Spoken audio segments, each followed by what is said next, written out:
Wonderful to speak with you. This is Jackie Waddles with CNN. Obviously, there is a huge moment coming up with reentry. Can you describe your feelings, how you're preparing for that moment mentally and physically? And then as you prepare for the end of the journey, what are some moments that you know that you'll take with you for the rest of your life from this journey? Thank you.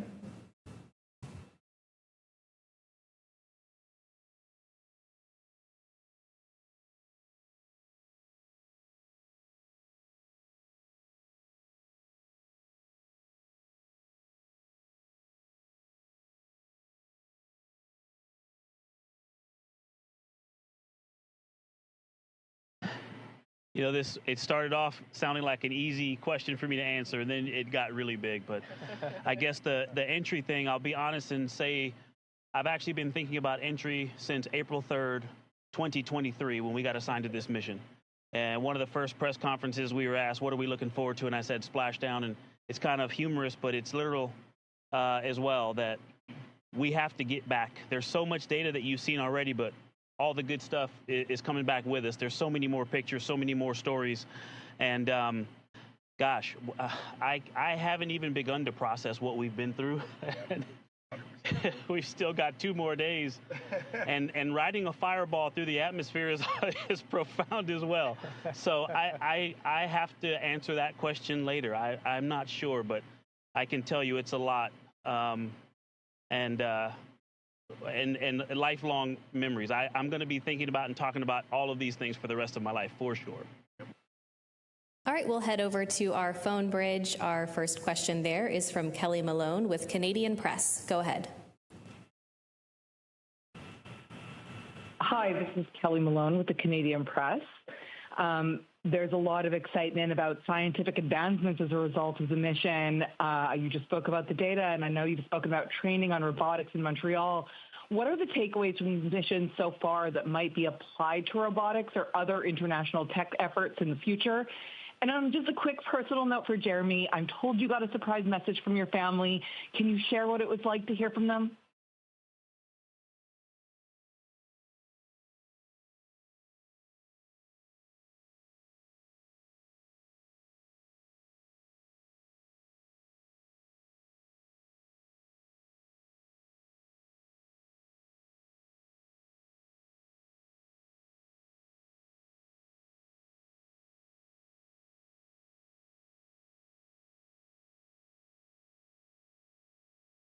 Advancements in robotics? Well, when I think about the Artemis program in general, we've already seen some investments in pushing robotic technology forward for deep space that we're going to see put to good use in one way or another. And this is the beauty of this program that brings an international collaboration, sets big goals, and doesn't just talk about them, but goes after them and gets it done. We're going to need the advances in robotics. It's really hard out here. We're a long way from home.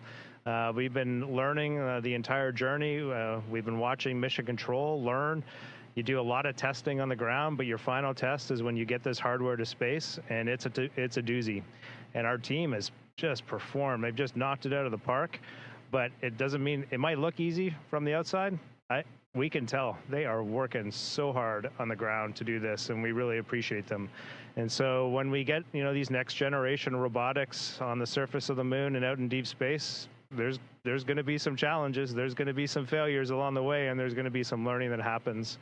On the personal note, yes, I had some videos from all of my family, my 3 children, Devin, Ashley, and Caitlin, and my wife, Catherine. And when you're out in deep space by the moon and you are listening to a video they recorded for you before you launch, that's something. We all had it so great. Yep. Okay, our next question is from Micah Maidenberg with the Wall Street Journal. Hi, good evening. For anybody who'd like to answer, how do you think the flight has contributed to the broader Artemis program? Of course, it's not over yet, but what do you think the crew has already brought to the table for the next couple of missions? Thank you.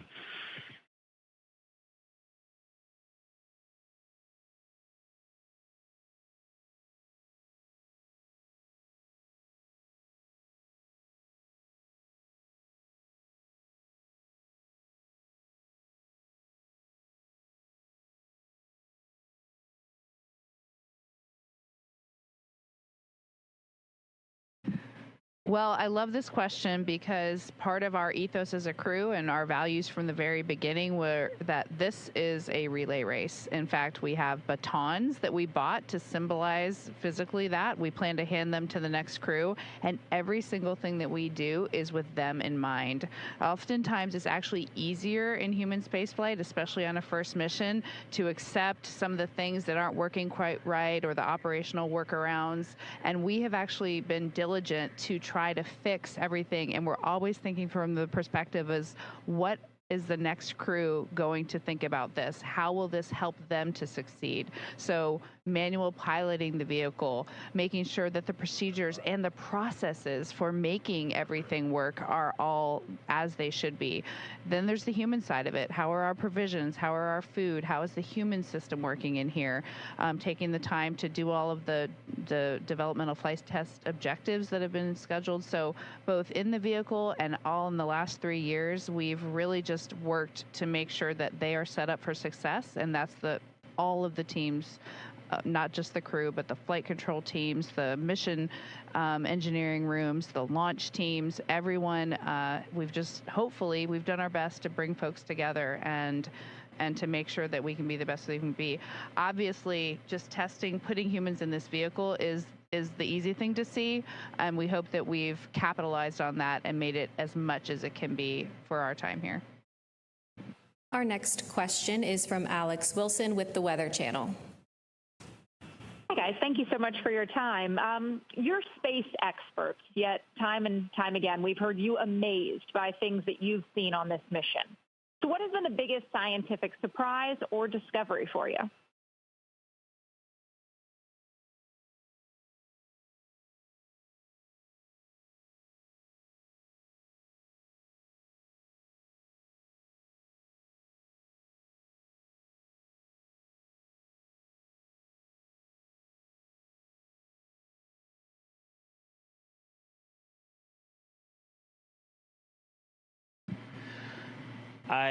The whole mission, truly the whole mission, but we saw really amazing simulations made by our lunar science team about what the eclipse would look like when the moon was 30, 35 times bigger than the sun.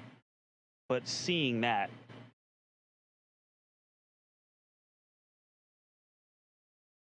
Communications, we should be regaining them here.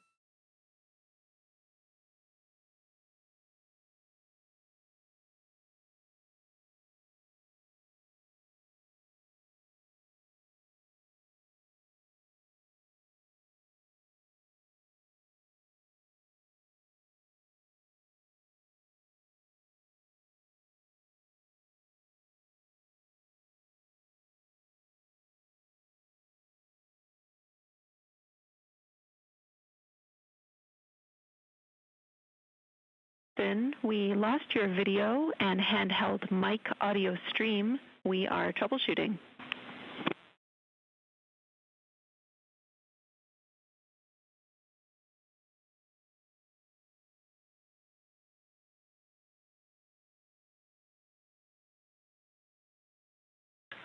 All right, Jenny, we see the issue and we're correcting it. We'll probably need about 30 seconds and then we should be streaming again. Copy. Sounds great. Thank you.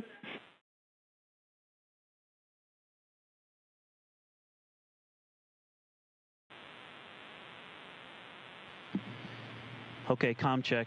How about now? Are we back with you? And Jenny, how much of Victor's answer did you hear? Yeah, we have you back, video, and the handheld mic seems to be back up too, and Victor should repeat his answer. Over to PAO.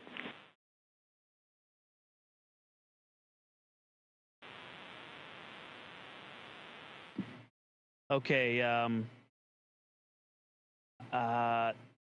the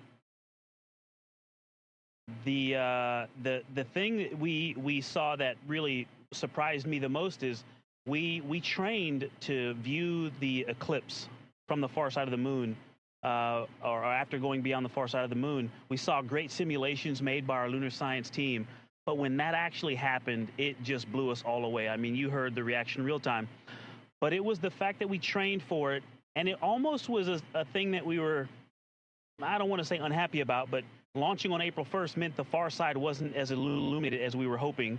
And so, that thing seemed to be a consolation, and it was one of the greatest gifts of that part of the mission. Okay, we'll come back here in the room to Andrea. Go ahead. Hi, Andrea Leinfelder of the Houston Chronicle. I'd like to hear about life inside Orion. Christina, in the fall you said the capsule would feel bigger in microgravity. Does it feel bigger? And at what moments do you find that you're bumping into your crewmates? And what tips will you be given to future crews?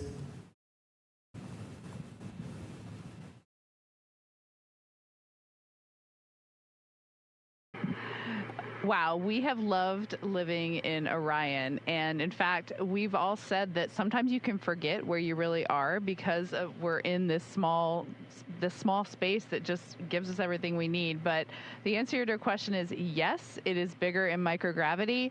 And yes, we are bumping into each other 100% of the time. A phrase that you often hear in the cabin is, don't move your foot. I'm just going to reach for something right under it. Or, can I get there? And my goal is to get over there. And we're constantly moving around, whether it's to complete a task, to just eat, to look out the window, to take a picture. Everything we do in here is a 4-person activity. But it's also really fun. Okay, we'll take our next question from Will. Go ahead.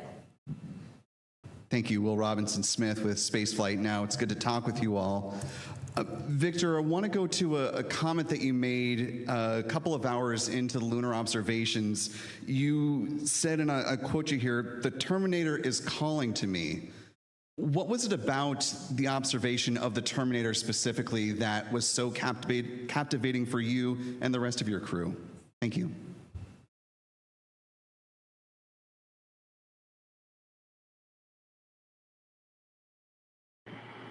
One being 3,500 miles from it. I mean, it was so big, and now it wasn't an image on a screen, but it was all of the things we had talked about in training, the terrain, how you can see features based on how high they are above the surface and how low things were.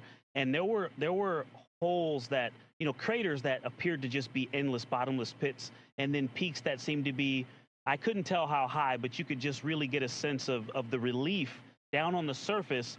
And to look down on it from so close or over at it from so close was just, it was hard to describe. When you are in an airplane flying back past, Flagstaff, you're looking out the window trying to, identify Meteor Crater or looking out trying to find the Grand Canyon. And this was the same thing. But imagine if you had seen Meteor Crater or the Grand Canyon for the first time. Our next question is from the phone bridge from Lauren Grush with Bloomberg. Hi, so great to talk to you for.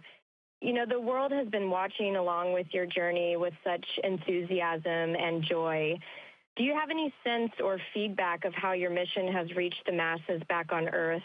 And does that influence you at all when you speak and narrate your journey?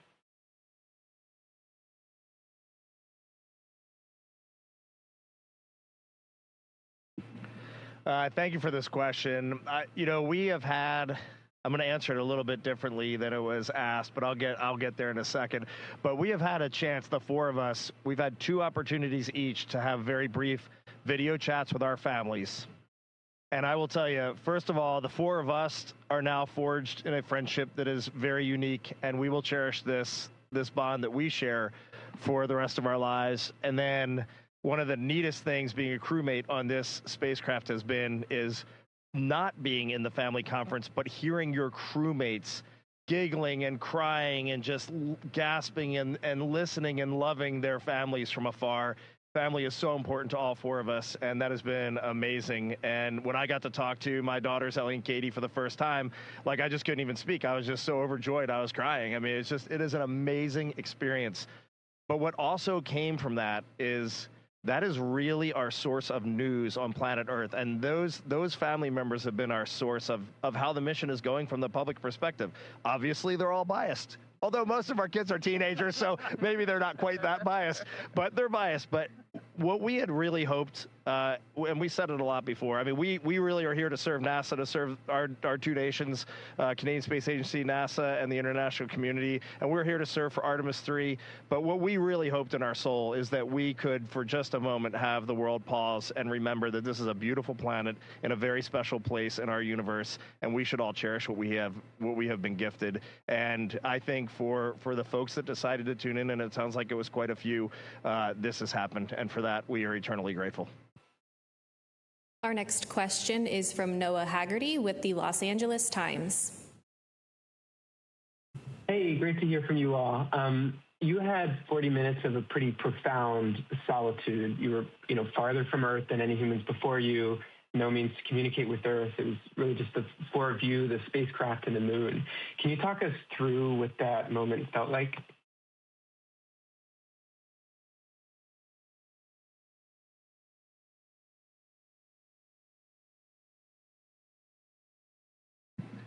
Well, Courtney's running this press conference, and she knows I always speak the truth, sometimes with a little bit of embellishment. But I will tell you exactly as it went. When we watched that Earth eclipse behind the moon, wow, I'm actually getting chills right now. Just thinking about, my palms are sweating. But it is amazing to watch your home planet disappear behind the moon. You could see the atmosphere. You could actually see the terrain in the moon projected across the Earth as the Earth was eclipsing behind the moon. It was just an unbelievable sight. And then it was gone. It was out of sight. And we took a moment here. We had a lot of scientific work to do right there. That was probably the most critical lunar observations for our geology team. But the four of us took a moment. We shared maple cookies that Jeremy had brought, and we took about 3 or 4 minutes just as a crew to really reflect on where we were, and then it was right back into the science. And it is a surreal feeling, but we had a lot of work to do too, and I think that kept our focus. And so it's only come later, and we still haven't even begun to reflect on this mission. We had a little bit of a light work day yesterday, and we were starting to journal and reflect a little bit. And there's a lot that our brains have to process. Human minds should not go through what these just went through, and it is a true gift. And we have a lot that we just need to think about and journal and write, and then we'll get the full feeling of what we just went through. Take our last question here in the room. Go ahead. Hello, Artemis crew. This is Rebecca Morell from BBC News. Now you're almost home. What will you miss most about being in space, and what won't you miss at all?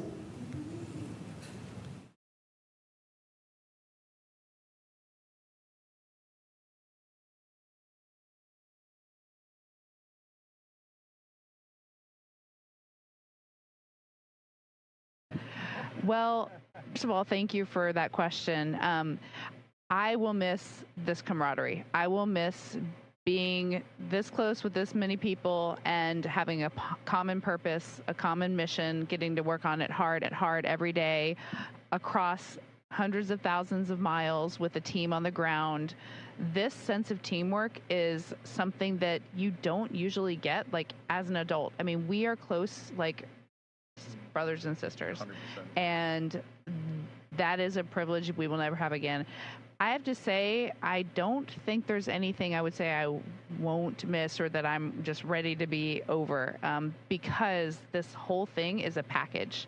We can't explore deeper unless we are doing a few things that are inconvenient, unless we're making a few sacrifices, unless we're taking a few risks. And those things are all worth it. All right, that's unfortunately all of the time we have for today. Reed, Victor, Christina, and Jeremy, you have captivated the world through this mission. We're all watching, we're all cheering you on, and we can't wait to welcome you home in a few days. Thanks for joining.